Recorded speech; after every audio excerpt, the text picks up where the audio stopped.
2 years ago, nung lumabas siya sa Drag Race, ano na agad kami, connected na agad kami. So ako na ang creative director niya talaga since then. So nung pinarinig niya na sa akin yung buong song ng Laban, alam na agad namin na it's a message. Not just for our community, not just for the LGBT community, but it's for our community. Lahat talaga tayo. Kasi every frame ng music video namin, meron siyang meaning. So, excited kaming ilabas lahat ng meaning na Easter eggs, meaning na message ng music video na to. Yun na.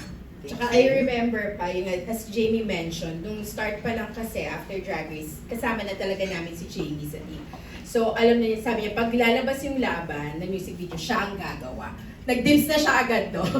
matagal na yun na ako ang gagawa. So alam namin na may vision na siya talaga for the MV.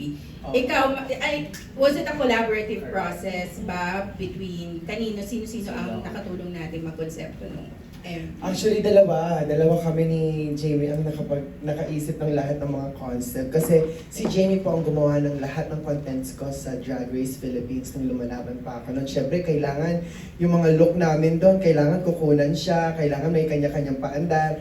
Sa amin din idea na gawa ng series yung mga looks ko. So, nung doon pa lang kami sa usapan na yun na gumagawa kami ng series, nung finale na talaga, naisip namin talaga ni Jamie na kami na yung gumawa ng music video. Bilang nagko-connect naman talaga yung utak namin dalawa. So kung anong gusto ko, nababasa na niya agad. So naiintindihan niya na ako. So itong music video na to, habang pinagpaplanuhan namin, ang dami naming naiisip. At si Jamie yung gumawa ng vision na yon para talagang mapanood natin siya sa screen natin.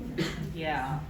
And share ko lang pala guys, sa creative direction na part.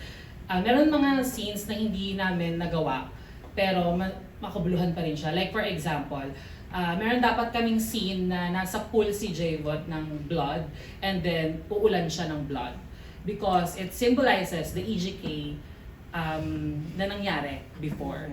Yung ganun siya ka-strong yung every scenes na gusto namin ipahiwatig sa lahat. Every frame is a message to everybody. Yes.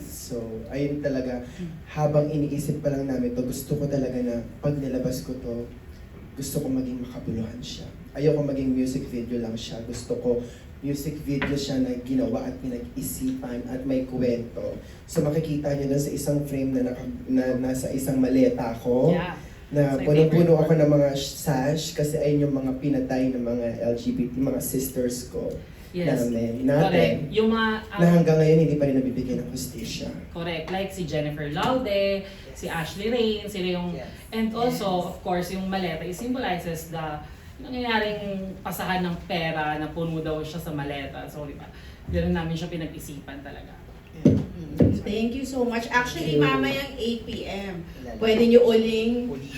That's streaming Yes, platforms. para makita nyo yung mga iba pang mga mensahe yung dinimension ni Direk Jamie at saka ni Maxi dun sa music video. Kasi there's so many. And a lot of the messages actually medyo mabibilis lang talaga eh. Pero yun nga sabi nila, bawat frame, bawat shot, meron talagang meaning. So we really invite everyone na panoorin nyo siya ulit, tapos i-digest nyo siyang mabuti, and then siguro pag-usapan natin, di ba, online kung ano yung mga nasaksihan nyo and how you felt about it. And I think it's very evident, no, na how Max is very vocal with her political stand on stage, no. So dinadala niya pa rin yung kahit saan man siya magpunta. So, Yes, tama. grabe.